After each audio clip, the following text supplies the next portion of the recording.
Everyone agrees that 2010 was the year it got interesting. Starting off the year was an announcement and an appointment that shook the industry and established a legend.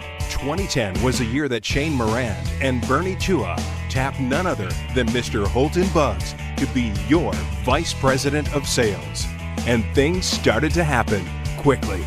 The next big announcement came with an amazing product. OrganoGold's King of Coffee was released, setting the bar for unsurpassed Ganoderma purity and taste.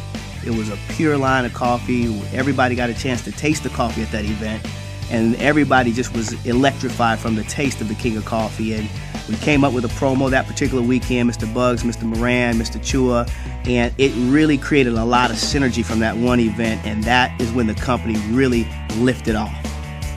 2010 also brought a milestone in social media with the launch of the official OrganoGold Facebook page. Then, in April 2010, the historic opening of OrganoGold University in the Swank Houston Galleria. And by June that year, OrganoGold officially went over 30,000 distributors worldwide. But it was in September of that year that ignited the company. The location, Atlanta, Georgia. The event, the first ever Project 50,000, an event unlike any other ever produced at OrganoGold. My very first event was the event in Atlanta. I come with my first sponsored person, George Döller. We come to Atlanta and we go in and see exciting people.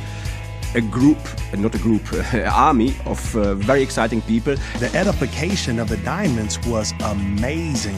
That was the very first event where the OrganoGold gave the swords to the diamonds, and we were only 10 diamonds, and I was one of them. It was an amazing event. I saw all the people getting sworded and knighted and having so much fun. I could remember wondering, are those swords really real? And when I got on stage, after they called all the leaders on the stage, because at that time, all the sapphires and above were allowed on stage together. And I can remember asking Emmanuel Bernstein, one of my heroes in the company we call Super E, if I could just hold his sword. First of all, I wanted to know if it was real. And second of all, I knew my time was coming and I wanted that experience immediately. So many milestones, so many important events in our history. By the end of 2010, OG had opened Mexico, Austria, Germany, and the Netherlands. Crowds were getting larger, awards were getting bigger, and the world was beginning to take notice. But little did they know what was about to happen in 2011.